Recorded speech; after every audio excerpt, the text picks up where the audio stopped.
好鲜，而且好嫩。哎，对对对，我们就单煎糯米块包油条，不要。就我终于理解了为什么他们本地人可能出了这个地方，觉得其他地方的海鲜怎么这么难吃。宁波第二天一早来吃一家很有名的糯米块，它就是用糯米做的年糕，然后里面裹上油条，外面用煎过的蛋包覆住，再来点葱和盐粒。我们就单煎糯米块包油条，不要对，好，不要多少钱一个阿姨啊？4块啊，我来扫啊。这家一定要尽早来啊，因为周奶奶一个人在做，所以排队还挺长的，而且油烟味很大，站上10几分钟可能会被熏一身。钢铁手真的是，我觉得其实是大家比较能够想象到的那种味道。也很容易出。哇，哦，这好烫啊！老烫，好吃吧？它可以，就你能想象到的味道。它的上面撒了一撮盐，就是把整个味道融在一起，还是蛮提味的。但它那个蛋是提前现煎好的，所以就是怎么说呢？我觉得没有特别加分。第二家来吃一家面节店，其实上海人应该蛮熟悉的，就是类似以前说的双档单档里面的百叶结包肉。我本来其实没有什么期待值的，但没想到这家竟然非常惊喜。一个米好像一样个米，好吃吧？很嫩。但是你进口看法是有的，我听到过。你们上海的好吃，嫩，嫩，只不过混为一体，皮子和里面的肉米混为一体。我是用这个叫什么百叶做的，它外面是那种类似于豆皮的薄度，就不像上海百叶那么厚。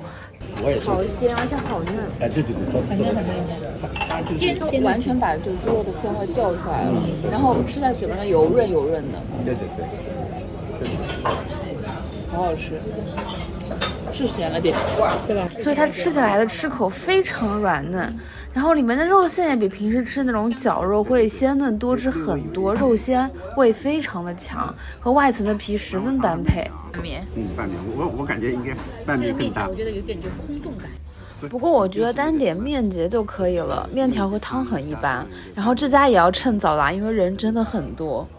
旁边也是一家吃宁波传统早餐的，有豆沙圆子、小馄饨啊、锅贴这些，我就顺便一起感受了一下。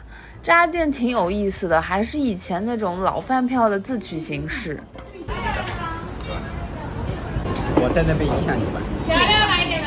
问一下。47元。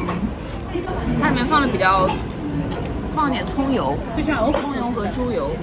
微信收看7.5元。还好吧，我们一路吃的宁波的美食，好像都不觉得怎么咸。这家我感觉就是吃起来比较日常的那种味道，不会给你太多惊喜。有咸有汤。它这个里面就是葱味特别重，你要尝一下吗？好呀。让妈妈。它的肉很香。你们加了很多葱。但是豆沙圆是蛮好吃的。它等于把红豆几乎都熬化了，然后就把那个豆的味道就嵌到那个汤里面去。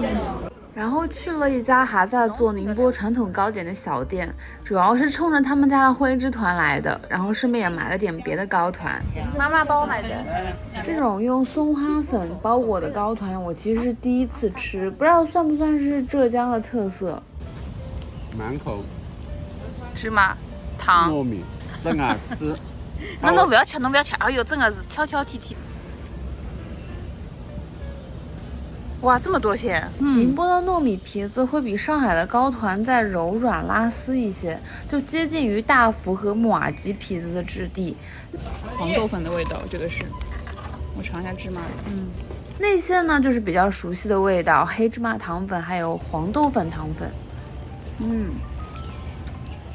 那它表面那个松花粉其实吃下去没有特别明显，但是闻的时候特别香，就是你凑近它的时候能闻到那个松叶那种很清香的那种青草的味道。这个徽之团好特别啊！哎，要不要先吃那个深色的？那个上海吃不到的。我也来一个。那种。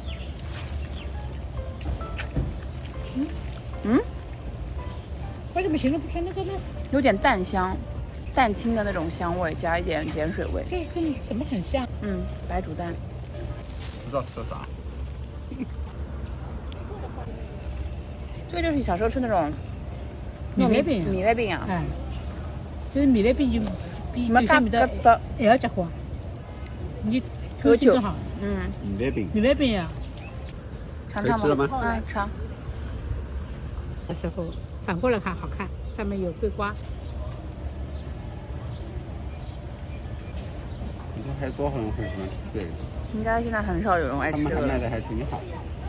我觉得就是那水塔糕，虽然跟那个米团有点类似的味道，但是水塔糕的口感其实会比米团还要再黏一点，就是黏糊一些。米香味就酒酿的香味，我觉得其实是比米团要稍微淡一点的。就灰之团的这个东西就感觉非常有意思，因为它吃起来有点像在吃那种白煮蛋的感觉，就里面会有一点点那种煮过头的那个蛋黄的那个蛋臭味，我不知道这么形容对不对。下午要去东钱湖，出发之前就去吃了一家很有名的海鲜面店。其实我也是后来发现，宁波的海鲜面店风格都不太一样。比如说这家就是象山风格的，怎么说呢？这家的食材是真的很不错，但是汤头我觉得科技感实在是有些太重了。是吧？终于可以吃了。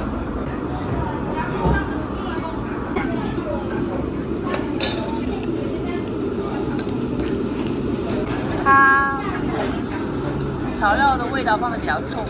在这家店吃到了虾蝉，也就是豆腐鱼，非常神奇美妙的口感，就质感滑嫩细腻。说心里话是觉得这么好的海鲜配这样重口味的汤头，真的觉得有点可惜。酥酥就好了，一酥就下来了肉。它这个蟹也特别嫩，这样来试试看。特别新鲜。